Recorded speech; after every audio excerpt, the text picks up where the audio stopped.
We're back. How's everybody doing? It's a nice way to start a day on your vacation day. Happy Martin Luther King Day. Joining us now on the experience is Matt Hawkins. Hello. How are you? Hello, sir. Your hair is amazing, by the way. Oh, it's one of the reasons why I asked you earlier a second ago if it was video or just audio, because, now that we're all working at home, I needed to take a shower. So I am, my hair, I actually put products in my hair and everything. So this is the best coiffed I've been in a while. You smell amazing. Thank you. It's good to see you. I have to say, it's been a year. It was a year ago I did my last convention in, I think it was North Carolina or South Carolina. Mm-hmm. And, I'm a guy used to doing 2 of those a month. So going from that to literally being at home for the last year has been very weird. It's, I'm adjusting. How are you doing? I'm doing well. Me, I didn't sit still very well. So, I got together with some guys and we started a channel.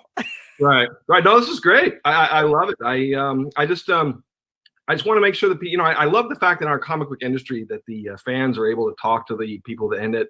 It's one of the things I always thought set us aside from regular authors and pros and in other industries was the conventions and the personal contact. Of the people that read my books, I know a lot of them. And there are a lot of people I know on social media that I look forward to seeing at conventions or hearing what they have to say about stuff that they've, people I've known for 25, 30 years.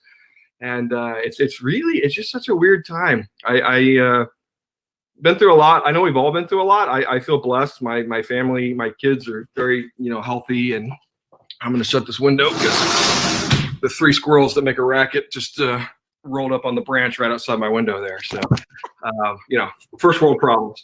But it's just good to see you. It's good to get out and talk to people a little bit. It's been a strange time. Absolutely. So I'm used to seeing you at a convention. You guys have Top Cow rolls out with the coolest looking booth. What have you guys done with your time? What do you fill that space with for you?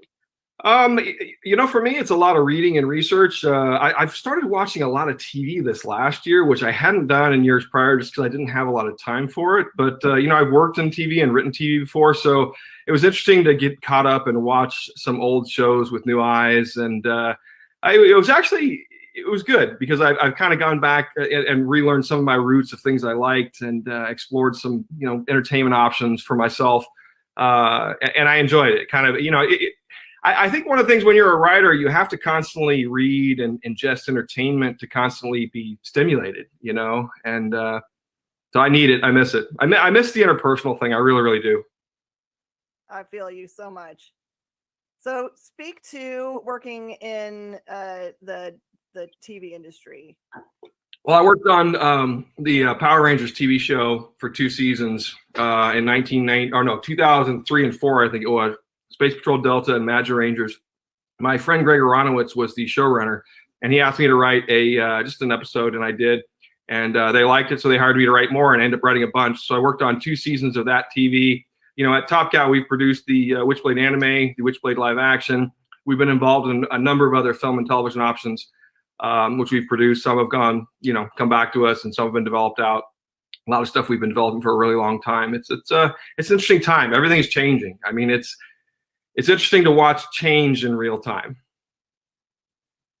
So speak to, I'm always interested in things, learning about things that I have never been exposed to. Like we consume TV, everyone consumes TV, but I'm always wanting to know what's really going on behind the scenes. So what does it involve putting on even just one episode of any given show? What's going on behind the scenes? Oh, I was mainly on the writing staff, but the interesting thing about the Power Rangers, it was kind of a jigsaw puzzle. All the footage of them with fighting the monsters and in costume was from the Japanese show. So you were given that footage and told to use it, and then you, as the writer of the American show, would have to write the interstitial scenes that connected them all together. And would try to make sense of it. Sometimes it was incredibly easy because the episode translated culturally, and in essence, you were kind of doing a fancy translation job. But sometimes it was incredibly difficult because they had some interesting cultural things that people here would just not understand at all, and even take the wrong way, So we had to shoot some stuff in the costumes, and it was interesting because towards the end of the season, I think there were 38 or more episodes of the Japanese show. And towards the end of the American season, I think there were fewer episodes, and sometimes they would give you footage from 2 different episodes to make one episode together. And I did that once, and it was interesting. Like that. Yeah. There's only, I think the thing with television writing, and the reason why I really like comic book writing and prose writing, which is what I'm trying to do as well, is you're really in more control of the writing process, especially since I'm in independent comics and, I work with Image and Silvestri and these people, and we allow a lot of creative freedom as long as it's cool. I mean, those are sort of our metrics. Is this cool? Is it engaging? Is it entertaining? I mean, all these things sort of factor in. Were you a fan of Power Rangers ahead of getting the writing job? No, not really. I'd never really watched it. I had 2 very young children at that point, and when my friend was given the showrunner job, I knew my kids were fans, and I had asked him if it would be possible. I didn't understand how it worked, so I asked him if it would be possible to bring my kids on set for an hour to check out the people fighting. And then he explained to me how it worked with the Japanese show, and then we ended up catching up and talking about it. And he asked me if I'd be interested in writing just a one-off for a freelance, and I agreed to do it. Did it, and it was a fun experience. There were some that weren't as fun. I think one of the things you don't realize in writing sometimes, especially when you're doing work for hire work when you don't control it, is they might change what you say entirely. They could change all of it, and you're still credited as the writer.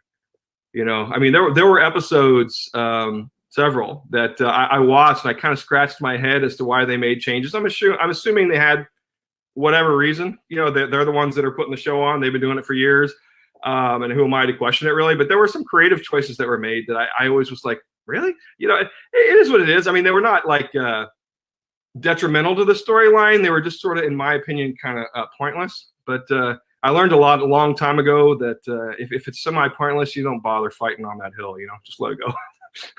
There weren't any episodes that you watched and you were credited with you didn't recognize at all anymore. There were a couple. The one, I got to tell you, there's an episode in Space Patrol Delta called Magic Rangers, and it is weird to be talking about stuff I did 20 years ago, but it's fun nonetheless. But that episode, I think it's episode 18 of Space Patrol Delta, is called Samurai, and it's specifically about the Red Ranger. And for whatever reason, that episode is the only one I wrote that was intact with the story I wrote, almost word for word. I don't know why. I mean, all the other ones were pretty radically changed. Some of them were completely changed, but that specific episode I really liked, and it was about the Red Ranger using the sword. It was fun. So someone wanted to go back and watch something that was pure Hawkins. That's where they would have to watch that. Wow. I don't know if Power Rangers is pure. I would call pure me, but it's not. The books that I write that are the most me are the books like honestly Think Tank. I mean, Think Tank is the I think. Think Tank is secretly the guy I wish I was. Yeah, speak to that. That intrigues me. What about him? Just that's hard to explain. I'm not sure I would have said this 20 years ago, but just the idea of being able to kind of do anything you want, you know what I mean, within reason, and because you're just so valuable and needed and important. Everyone just puts up with your bullshit. I'm sorry. Sorry about that. I know. I know a girl. I know a girl. You can say it. Okay. But anyway, no, it's really interesting. The creative process. The creator-owned stuff that we do, and a lot of the stuff that we do at Image, at Top Cow specifically, like, Mark Silvestri really loves Cyberforce, Witchblade, The Darkness. He loves Hunter Killer. He loves these things. And you could tell when you talk to him because he cares about these characters. He cares about how they're portrayed. And you can see, and sometimes, you get in arguments creatively about what to do with things or how to do things. But ultimately, he created them. They're his babies. And you kind of go with his gut on some of these things. And I have that privilege on some of my own creator-owned properties, and it is weird sometimes seeing other people write a project that you've only written for like a decade. Like Think Tank, there were a couple people that wrote That was a one shot that was written by Rasan Ekadal, and he was my artist, so it was less weird. But it still was weird to read a story that I didn't write about that character that was so personal to me. Do you know what I mean? I could totally understand that. So probably refreshing, right? Like you get to enjoy it as a fan instead of having to feel the pressure of writing original things. Yeah, I think at some point you have to kind of let go, because if you put too much hands on something, you're going to prevent it from growing. I think, like you look at all these comic book characters, there were the people that created them, and then there was the next generation and the generation that added layers to these characters that made them more interesting, more compelling, more human. One of the things I note about a lot of the characters I see from the 60s, 70s, and I don't know if it's a good thing, but all the characters we have today, they're so flawed. They're so dark. It's one of the reasons I kind of enjoy reading some of Cedric's stuff, because it's just so hopeful. You know what I mean? I mean, everything written seems so dark these days, and maybe it's a sign of the times. I think it's true. I see that because I started in the industry in the 90s, and that was the beginning of the dark character with Spawn. And we already had a damaged character in Batman, but people seem to kind of glom onto that, as maybe it was a way for us to work through the things that we were unhappy about in ourselves. We look for that in characters. Well, I think, one of the things that Silvestri told me when I first started working at Top Cow, and I kind of internalized it, is he said, people, there's wish fulfillment. I mean, even if the character is a bad person, a kind of a bad person, Jackie Estacado is not. You could say he's a hitman, he's part of the mafia. You could argue he's a bad person or has bad attributes. But you take a character like that and make them interesting and compelling and likable, it changes things. How is Tony? That's kind of weird when you think about it on a mental level. But look at Breaking Bad. How did Walter White's character get evolved, and going from a simple family man who was trying to help himself out because he had cancer and he thought he was going to die, to becoming a megalomaniacal kingpin that kills people and manipulates people in drug deals. I mean, that's quite a character arc, but it's so believable. And I think that's one of the things where these characters have to evolve. And I think, and my point on that is that sometimes it takes the next generation or the next writer to come in and push that character. I think sometimes the original creators, I've known there's some characters I've created where I've been afraid to do too much to them because I care for the character. Does that sound stupid? I mean, there are characters I have that I care about a lot, and then there are characters that I work on that are, or otherwise, and I care less. It is interesting when you could see the characters that you could talk to creators and you could tell that they really care, versus when they don't. It's very noticeable, at least to me. And that's one of the things I've always liked about Image Comics, actually. And as we're coming up on the 30th anniversary, which is pretty amazing, I mean, and I've only really ever worked at Image Comics, outside of Image or an Image studio. I worked at Awesome Comics with Rob Liefeld for a year, and that was the sole period of my career, which is 28 years now, that I've not worked for an Image or an Image Comics affiliated company. I've been at Top Cow since April of 1998. It's weird to me when I think about that, because everyone I know has jumped so many jobs in that time period. I know people that have worked at Marvel, DC, Dark Horse, and Valiant. You know what I mean? All four in the time that I've been with Top Cow and Mark Silvestri. So it's different. I don't know why we went down this thought process, but it is fascinating. I question this all the time as to whether people who have passion for their characters sometimes do them disservice. I think sometimes with characters that I care so much about, like I said, I'm afraid to do too much to them, or I really do think there's something to that. And I'm sorry, I don't mean to veer off onto a weird tangent. No, tangents are where I live. This is good. But that's the thing I really like about Image Comics, and one of the reasons why I've always kind of stayed there and gravitated to there, because the people that work on these projects, they do care.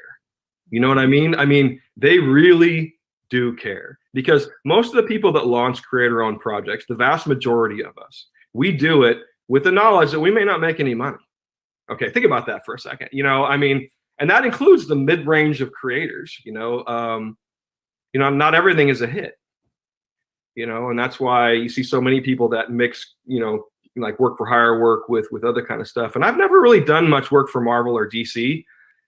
I often wonder if I'm one of the few that's kind of achieved this level in the industry that has not. I mean, this is my third decade, and I've worked editorially on projects that Silvestri has done with Marvel and DC, and that Liefeld did. Heroes Reborn.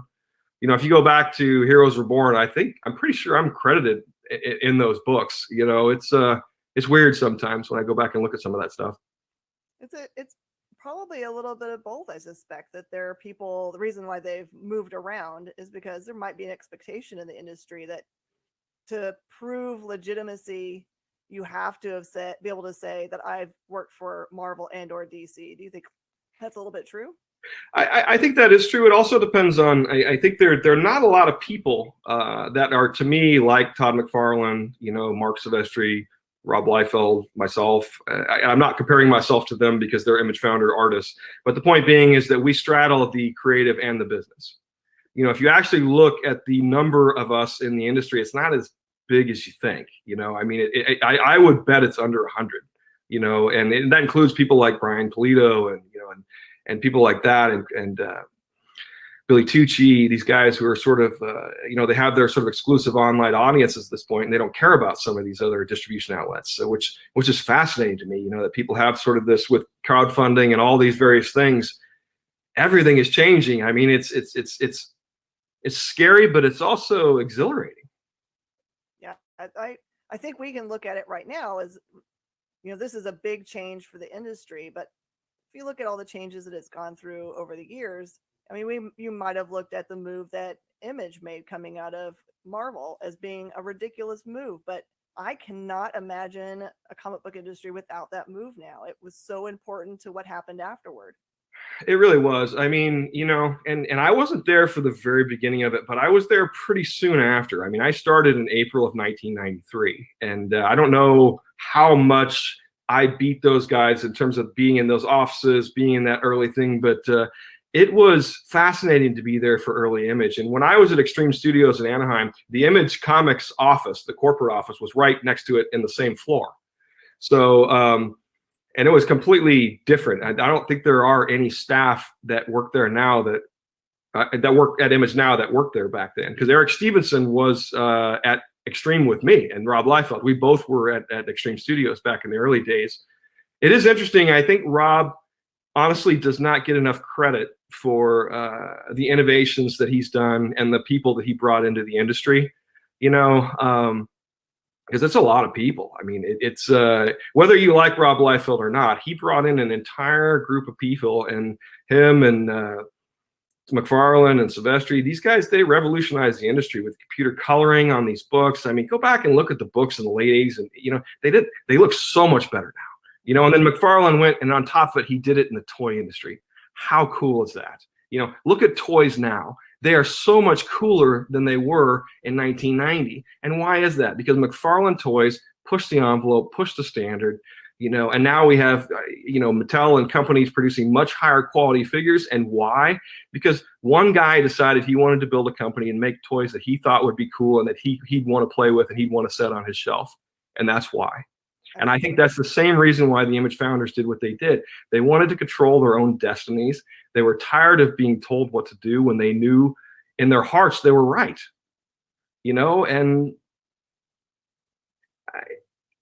these are once in a lifetime things. And I consider it one of my great life privileges to have been there and witnessed it firsthand.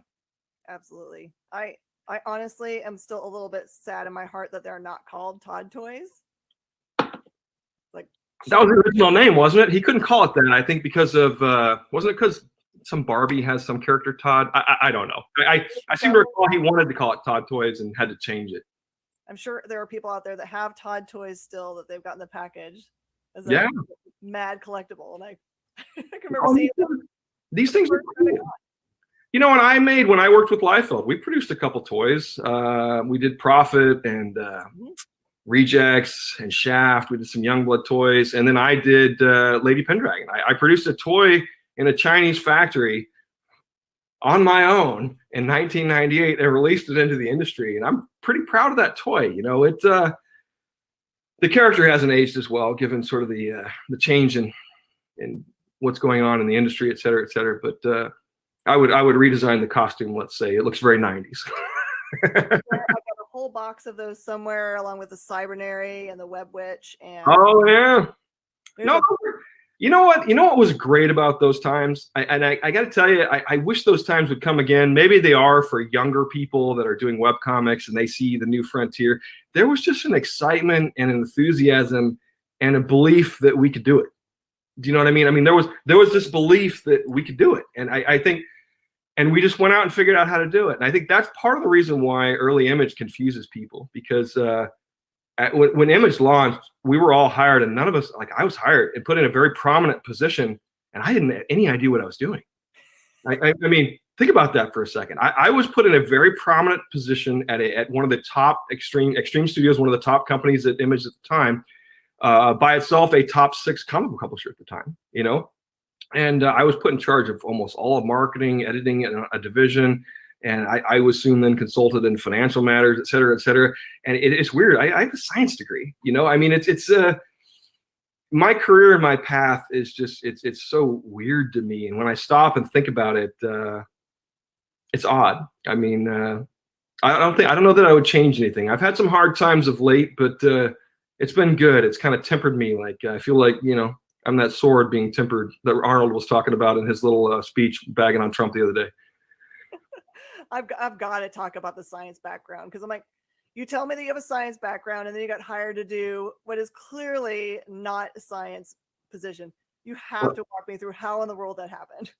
I was working at Norwest Financial, which is now a part of Wells Fargo, which is of course known for its ethical standards, right? And I was doing skip tracing, some collections, and some crazy stuff. And then eventually we were doing they would have jobs like Levitt's. You go to Levitt's Furniture, right? And you get 12 months, same as cash on your couch. Well, the whole reason why that even exists is because companies like Norwest Financial then grab your information, they supply the credit, and then they try to sell you on stuff. And so that was what I was doing at the time, and I really hated it. And then I switched into when I realized that I couldn't rip people off like that just knowingly. I switched to retail banking, and then I realized just how horrible humanity is. So I had just had one of the most god awful weeks as a teller. Well, I'm going to college full time, and my nephew asked if I would go to the signing at Mile High Comics. You know, and I didn't know who Rob Liefeld was at the time. I didn't know who he was. And so I took my nephew to the signing. We waited in this long line. I got to the front. There were a couple artists that Rob hired that were there that they got hired right in front of me. I hated my job. Here were these young, good-looking guys. There were some cute girls there with them. I was like, wow, look how cool that is. And so I was the next guy, and I asked Rob if he was looking for anyone for any kind of other job or anything else. And he said he needed someone to write press releases and do letters pages. And is that something I could do? And I lied and said yes. And I'll never forget this. I drove in Anaheim to a place called Crown Books, which I don't know if it exists anymore, but and I went in and found a book on how to write a press release. The book was called How to Write a Press Release. It would have been what would now be Dummy's Guide to Writing a Press Release in that section, you know? And so I bought this book, I took it home, and I thought, I'm like, well, how would I impress this guy? And I had no idea. He was all in the news. I mean, the weird thing was when I started looking into it, he'd been on CNN like 2 weeks earlier. And so I was like, holy shit, this is like a legit thing. This is a big thing. I just waited in a 3-hour line just to meet this guy. And I have his business card. So I wrote a press release as if I was writing a press release to send out for the signing that he did at Mile High. Mm-hmm. And I faxed it to him. I said, this is the press release I would have sent out to the local media, alerting them that your signing was happening. And he hired me that day. So wait, so he's probably at this point, what, 18 and you're 20? Oh, no, he's a couple years older than me. I would have been 21. He would have been 23 because I was in grad school. I wasn't in my undergrad. Yeah, such a different time. I mean, and that's why Think Tank is such a character kind of near and dear to my heart, because, you know, that could have been me. I mean, I was never that smart, but I could have been sucked into, like many of my friends, into working at, you know, Northrop Grumman or any of these military industrial complex companies. My dad was an Air Force guy who then worked for Rockwell and Lockheed and was an engineer. So it's kind of a family business, you know. What were you hoping to do with the science degree? I wanted to go into applied science and into research. I wanted to do field work. I'm not a guy who wants to see. This is the crazy thing for what I do now. In my mind, I was not the guy who would sit in an office and do research all day, which is in effect what I do now. You know, I sit in my home or at my office and I write comics, you know, and fortunately there's more social aspects to it. But no, I know several people that are pretty high up in that scientific industrial complex. And, you know, I use them as references. If you read the science classes in the back of some of my books, I quote these guys from time to time. And I always send it to them in advance to allow them to approve it, because the last thing I want to do is jeopardize their security clearance, you know. But there are things you can find out. And I think part of the success I've had with my science fiction books that I've written, they all seem very topical, including like The Clock, which came out last year and was about a pandemic before the pandemic hit, and weird timing, you know. And part of that is because these things are discussed in academic science journals, and I subscribe to those and I get them.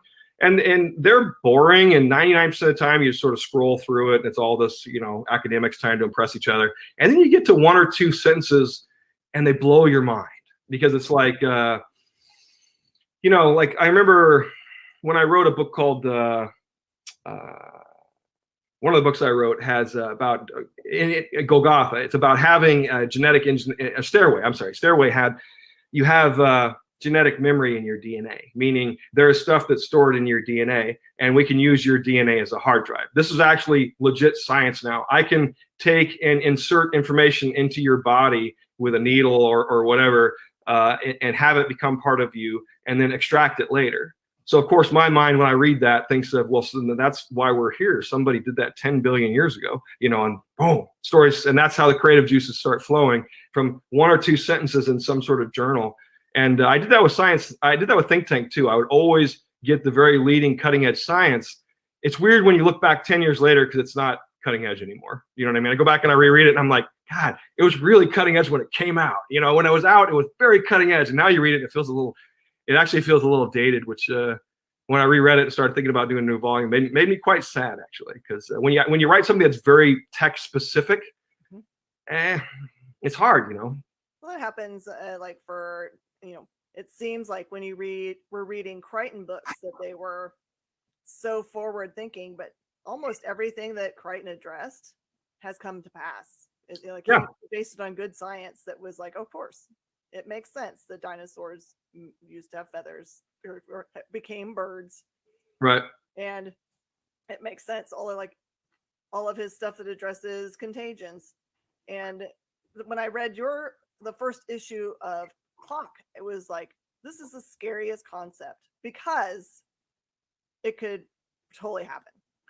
Well, and that's the rub, right? I mean, we always demonize the Nazis, and we should. I'm not pro-Nazi, believe me, but they, you know, eugenics and that concept of it was an American design. You know, I mean, we created eugenics, and the Nazis adopted it and took it and ran with it. We then, after the Nazis adopted it, we abandoned it and we demonized it, so we no longer look at it.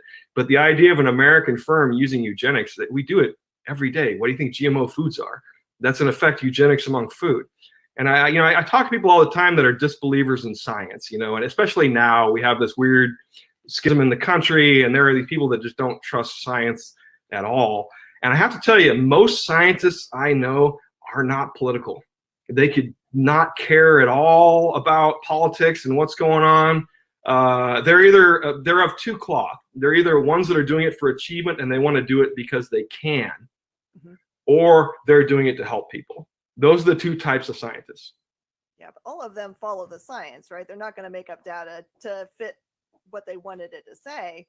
They go, aha, this is telling me the opposite of what I thought was going on. We need to figure out why. Well, we talk about things which, like, it is my understanding, I don't have any actual proof, and I'm not perpetrating a conspiracy theory. I have no proof, but it has been relayed to me that there are teenage clones alive, that people have been cloned. Because if you look back to Dolly the sheep and when the cloning technology was pioneered, that was almost 20 years ago. Okay, think about that. That was 20 years ago. So it could have easily been used on humans at the time, which means there's people between 18 and 20 walking amongst us that were our clones. You can clone your pet right now. Costs you a couple $100. You know, the interesting thing that scientists can't figure out about that is the clones of pets often come back more aggressive, and they don't know why. Oh, They come back not like where they're like demonic, like fanged beasts, but they're just more aggressive. And it's happened many times. They notice it especially among bulls, because you get one of those prize bulls or one of those prize thoroughbreds. You know, technically it's illegal to clone them, but you don't think people have tried? Oh yeah, I totally understand that. I have in my earlier life, I totally wanted to do pre-med. So I have an obsession with science also. So we share that. And It is certainly used for ill. Okay, I mean, I'm not saying we should blindly trust anything, you know, and but I will put my faith in science over politicians, and I will put my faith in science over religion. But that's my choice. yeah, I've watched. I don't know, maybe you've watched this also. I'm pretty sure it's a Netflix show that was basically talking about genetics and genetic manipulation, about people, you know, kind of like not in the mainstream, in the fringe. They have all the science and all this, you know, the ability and the degrees and all those things. They're the smarts, but they know that what they're doing is outside of what would be considered the law, and are so doing, you know, genetic manipulations to try to see what they can change about the code. Well, the benefit of humankind to fix disease. Well, you know, the CRISPR has changed everything. CRISPR. It's a machine that you can buy. I almost bought one because they are not very expensive. However, if you wanted to, say, acquire jellyfish DNA to slice into your cat so that your cat would glow in the dark, that jellyfish DNA would probably cost you about 10 grand. Yeah. You know, I mean, so you can buy these CRISPR machines so I've seen them used for $600. You know, and the scary part about that is, think about that for a second. For $600, you can buy a machine that you would then take, find someone with COVID-19, right? And start splicing in different types of DNA that you pick up in the wild with COVID-19 just to see what happens. If you're crazy and insane and an extremist, you don't care. You're willing to die, right? Those people are willing to die. So if you create something that causes you to die, then you've probably somewhat achieved your purpose, you know? And it's I really truly don't understand extremists. I actually want to take this to a crazy other place of, you know, we've been writing about superheroes for a long time. This finally makes it kind of feel like, just like the John Crichton books, that concept that there might actually we might be able to manufacture a superhero, kind of like The Boys, doesn't seem so far off. If we can buy for $600 something, we could start messing with genetic code. Well, it's not just that. I mean, the idea of transhumanism, where, you know, you merge man and machine, and the synchronicity and all these things. I mean, all these things have been happening for a while. None of this is new.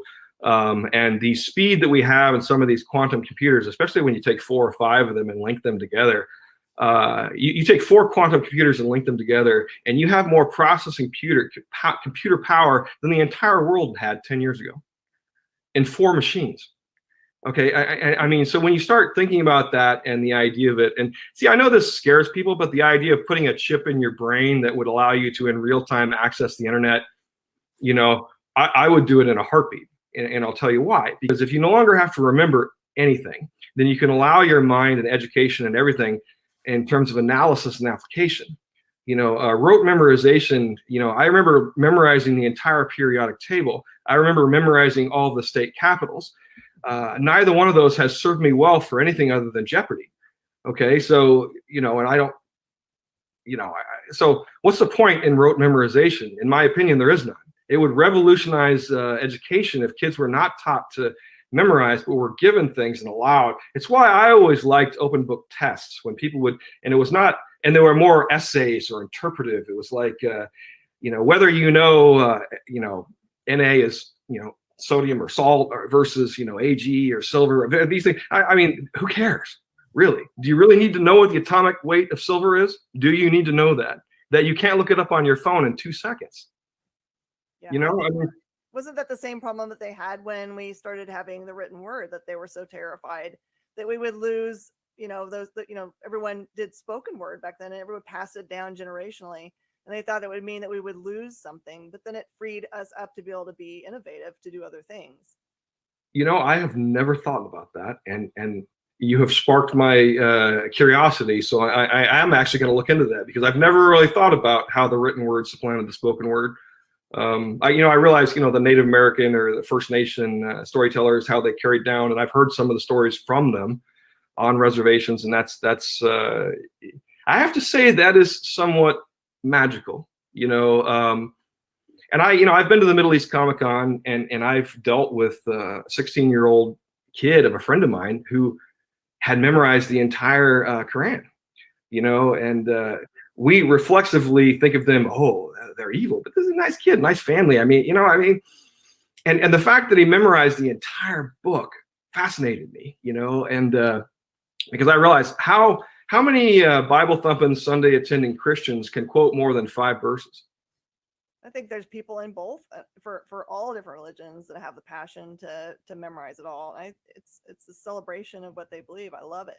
But that's a different thing to me. That memorization is almost like a cultural tradition, in a way, like oral traditions. And given like what's fascinating to me where my mind goes with that is, when we play games like telephone, and you see how the word can change or what was said can change. What was the original message? Mm-hmm. Do you know what I mean? We don't know. So how did it start? Did they translate it literally? And is it the same story, or has it evolved? I don't know if you've told stories about your childhood, but mine have been exaggerated in the years. And I realize that sometimes it's like, wow, the story that I told has become a bit of an exaggeration. And who cares? I roll with it. I'm a storyteller anyway, and it's just interesting to me that, and my sisters and I have 2 older sisters, and we often reflect, because we're reasonably close, and the pandemic has brought us closer, and some family tragedies have brought us all a little closer. But, it is fascinating to talk to my sisters about events from our childhood and how differently the 3 of us remember them. Like, we get into arguments about who was even there. You know what I mean? And which is fascinating to me now, because the arguments are very different now, because it's like, oh, remember 10 years ago? Because you get the Facebook reminder. 10 years ago, yeah, you and I were in Solvang, and we went and played mini golf there and rode bikes around downtown, and it's like, there's evidence, there's a video, there's a picture. We didn't have that as kids. Mm-hmm. Completely different world, I think, I don't go on and on to my sons about how, we had to walk up hills both ways in the snow backwards to go to school, was the old joke. But I do tell my sons that something has been lost in this real world time that we have, this real time world, because if you look at everything, it used to be from, balancing your checkbook, writing a check. There was no immediacy to any of these things. You'd write a check and it might not even hit your account for a week. That concept is so foreign and weird to my sons that they don't even understand it. I had to explain to my son one day why this 90-year-old woman was writing on a piece of paper at the checkout line and making us wait really long time. That was 5 or 6 years ago. And honestly, I've not seen one, by the way. I don't know if that's changed or if those people finally have aged out. Or I used to still see elderly people. Oh, you know what it is, Jen? I just realized we're the elderly people now. When does that happen, huh? God dang. It's only a matter of time before you start telling people to get off of our lawns. Get off my lawn. Yeah. Yeah. I'm having a good time. I enjoy who I work with. I really like working at Image in the studios, and I like working with Elena and Henry and Mark and Vince. It's been a good experience for me. Any of your family come along into the comic book industry? My middle sister wrote some comics that Top Cow published called Blood Legacy back in the day, but she was more of a novelist. She wrote a series of novels called Blood Legacy, and she has other work that she's done that's not out yet, that I've been talking to her about some stuff. But yeah, she's definitely a writer. She was a 30-year retired highway patrol woman. I think she retired a sergeant, and so she. My family is really strange. My middle sister is genius. She is Mensa level, skipped 2 grades, like ridiculously smart, and she worked for CHP. You got to be really smart to do what they do. No, I know, and I talked to her because a lot of her friends are still police, and she's been retired for a few years. But the sad thing talking to her, she's like, I don't know why anyone would want to be a cop today. Yeah, it's a different thing, right? It used to be a position of respect, and you were within the community. Right. People went to for help. I mean, you're a little bit annoyed if they pulled them over and gave you a ticket, but it's kind of like it's an impossible place for them now, where because of the actions of some. Yeah, I mean, there is, I laugh sometimes because I was watching Dave Chappelle's Netflix show. I don't know if you saw that, where everyone always talks about you can't blame people for the bad apples, and he's like, well, then how come we don't have more, bad airline pilots? I just thought it was an interesting comment. I really don't want to veer into politics, but I actually never thought about that. I'm like, because we always want to give the bad apples a break, and I'm like, yeah, I guess if you're a pilot, there are no bad apples, right? You're supposed to be weeded out. Or if you're special forces, or if you have a job that's considered important, I think the problem is it's like teachers. None of these people are paid well enough. No. You know what I mean, it just makes me so sad when because I've thought about teaching in my lifetime. I'm not very patient, but I think I'd be actually a good college teacher. I think I would be, and because people are there because they want to be. I don't think I'd want to teach people that didn't want to be taught, which to me is K to 12. Do you know what I mean? Oh, Once you get to college, they're just biding their time. Yeah. Well, my experience with education has changed for a couple of reasons because of my two sons, who about now are both out of high school, and the work I do with CASA. I don't know if you're familiar with that, but I am a court-appointed sanctioned advocate for the Los Angeles Children's Court System. And what I do is I represent foster children, their educational rights and their housing rights. Some of them get assigned to me, and I work with the courts, and it's all pro bono volunteer work. So I recommend that people who want to try to do something to help the community would take a look at this, because it actually makes a real difference. And you can make serious. I know that I have specifically made real change in a couple teenagers' lives, and that makes me feel good. I mean, I'm not completely altruistic. I do it because it makes me feel good about myself, but it's still ultimately a win for everyone. Mm-hmm. And one of the things I tell people about, it's called CASA, CASA. If you Google CASA Court Kid, whatever, I guarantee you it's a nationwide organization that people go through a 6-month training, then they get assigned children, and they work with these foster kids in the court system. The reason why it's so important here in Los Angeles is we have, I don't know if you know, nationwide, the average social worker has 40 cases. In Los Angeles County, the average social worker has 500 cases. And we have 30,000 kids in the foster care system in Los Angeles. And a sad stat, and this is a true stat, and this is the one that really kind of broke my heart, is 1 in 2, so 50% of kids, men, boys, not girls, boys from age 18 to 21 that are aged out of the foster care system in Los Angeles are either one of 3 things: dead, homeless, or in jail. Wow. So think about that. 50% of these kids, 1 in 2 of these boys that are generally raised by the system, they're either homeless, dead, or in jail by the time they're 21. And that's just 3 years. And when you get involved in the system and you start doing it, it really breaks your heart, because they can't pay you enough to do it. I mean, I've sat in a courtroom where I saw a 16-year-old girl with a 50-year-old, the father of her 2 children, and she had accidentally murdered the kid by getting high on heroin and passing it to her infant through her breastfeeding. Mm-hmm. She just didn't know it was possible, and there's so much wrong in that when you unpack that. Why is a 16-year-old girl with a 50-year-old guy? Okay, that's first, and the funny thing is, when you're in the courts and dealing with this, they don't even address that. The fact that the father's 50 years old and the girl's 16 has 2 kids. Think about that. So she's 16, has 2 kids. One of them was at least 2, so that's 13. Yeah. I'm sorry. I did not mean to go down this dark hole. The courts have reopened here in LA, and I've actually got a couple active cases, and one of them I have to work on a little bit today. So, and I was rereading some of that last night, and it made me a little sad. So. Do you have to have any kind of background in law or any particular skills to be part? No, you're not a lawyer. You're an advocate for a kid, and essentially what you're advocating for the kid is his educational rights, and his housing. So that's it. So you're making sure the kid has a place to live, and you're making sure the kid has education of some sort. And it's tough because one of the kids I worked with, I don't work with anymore. He graduated high school with a really bad grade point average. And for me, valedictorian in my high school, I pushed my sons to get B's and A's, and the B minus, I would be mad at them. This kid and his family members were ecstatic that he barely passed and graduated high school.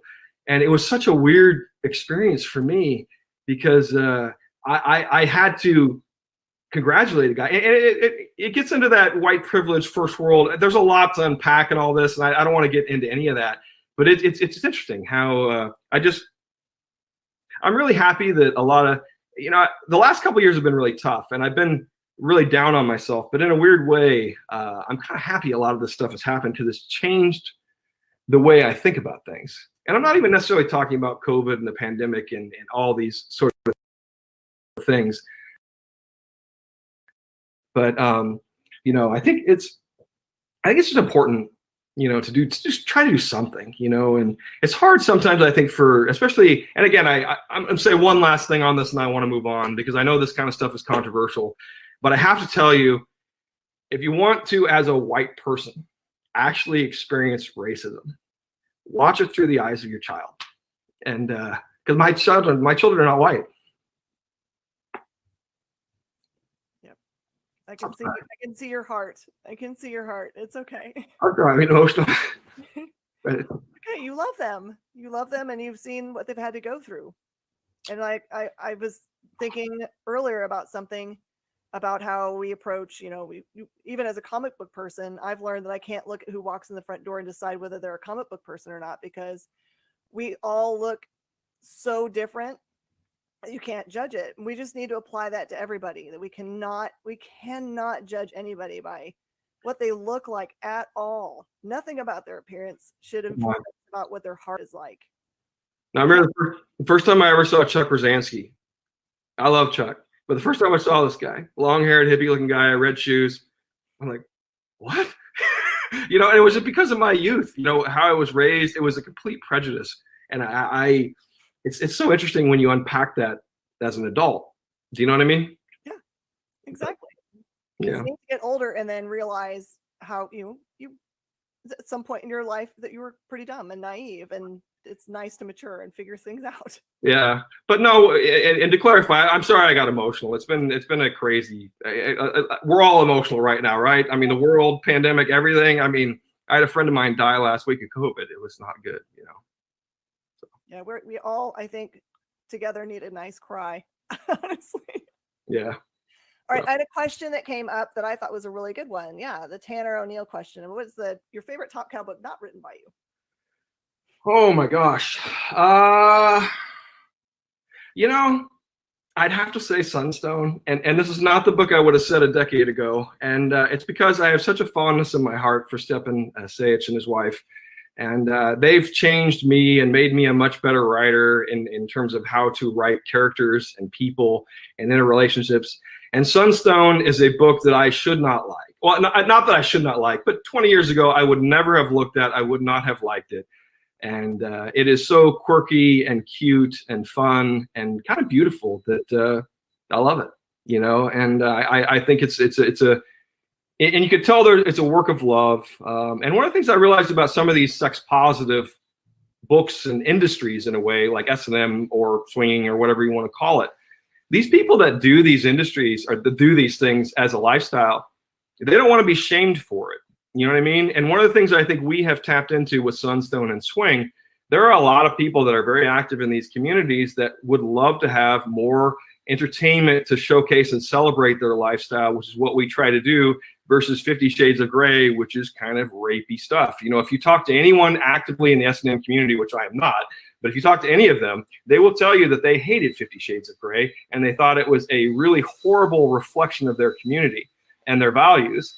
And sorry, my neighbor is vacuuming. Can you hear that? I can put headphones on. You can barely hear it. Let me shut my screen door. I'll be 2 seconds. Yep.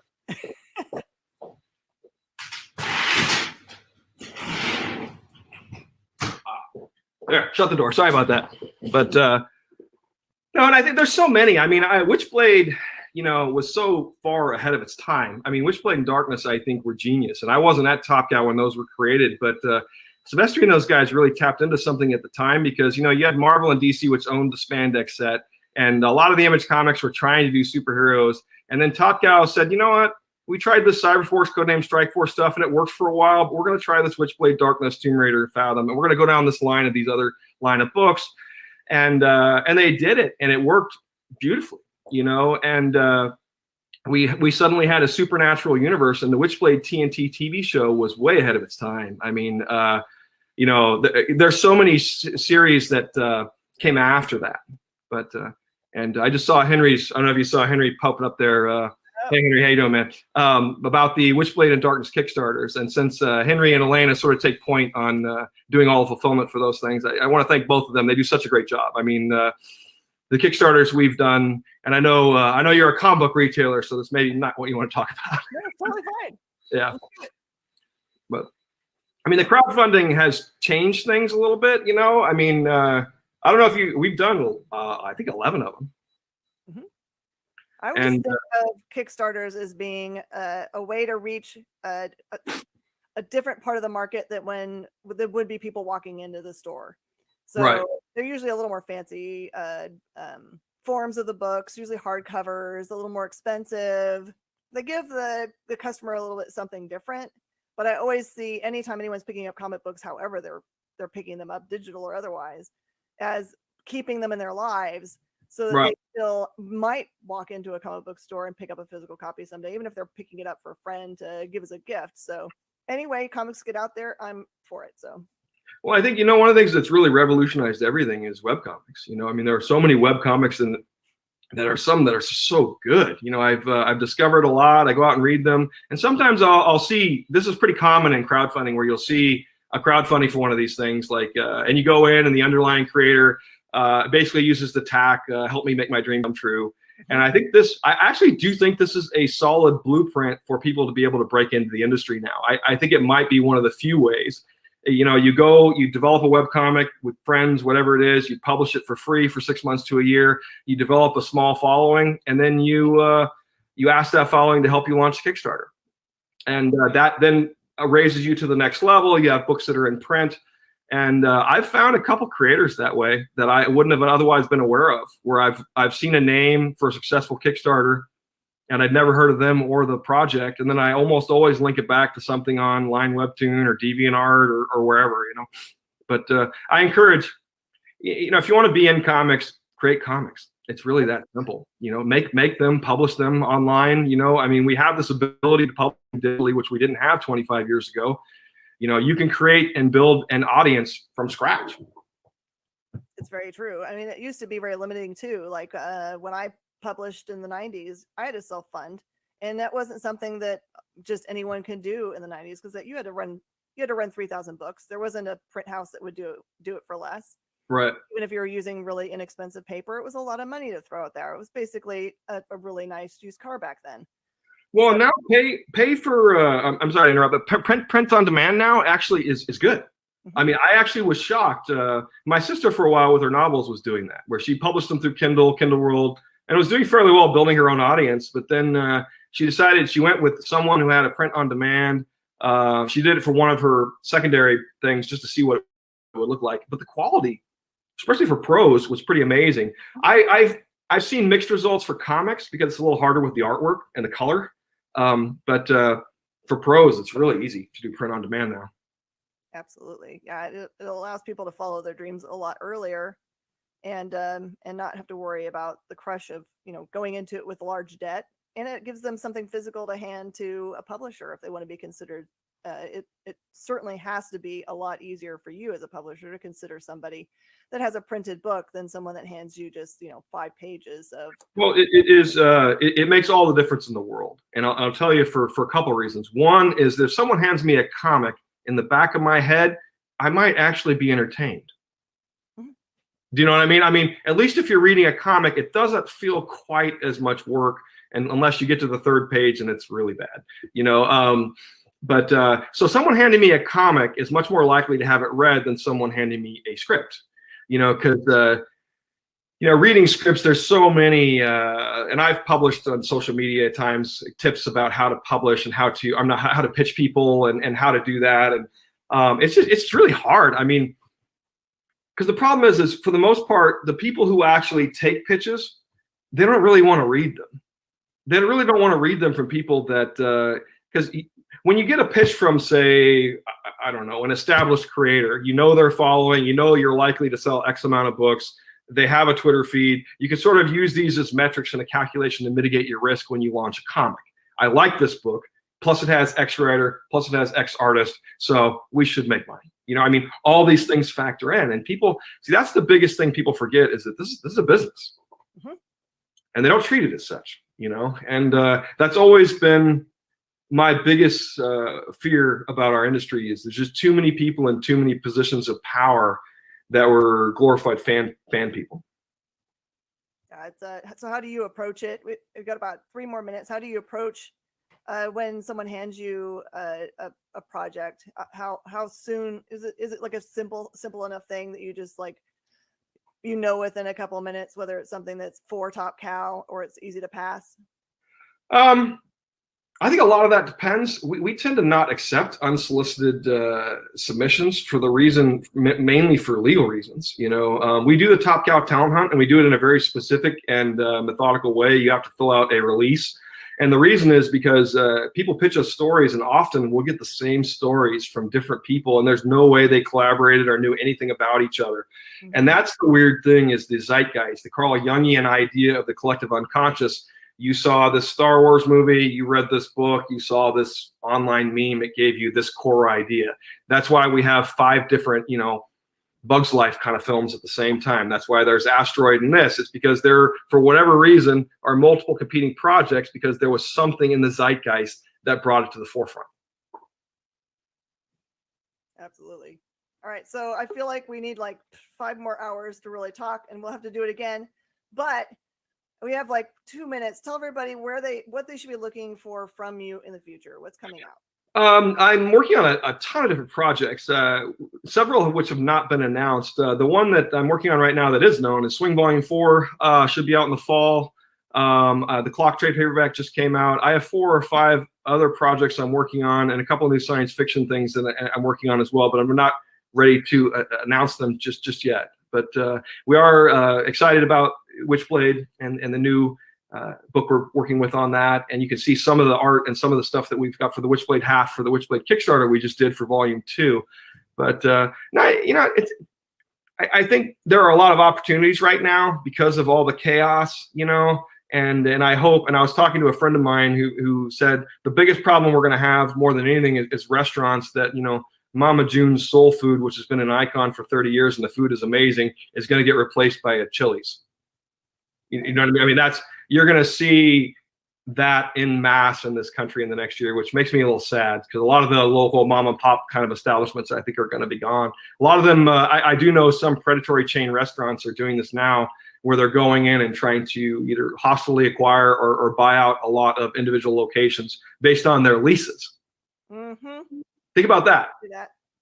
They're half a month behind, so they talk to the leasing agent and say, hey, technically they're outside their lease.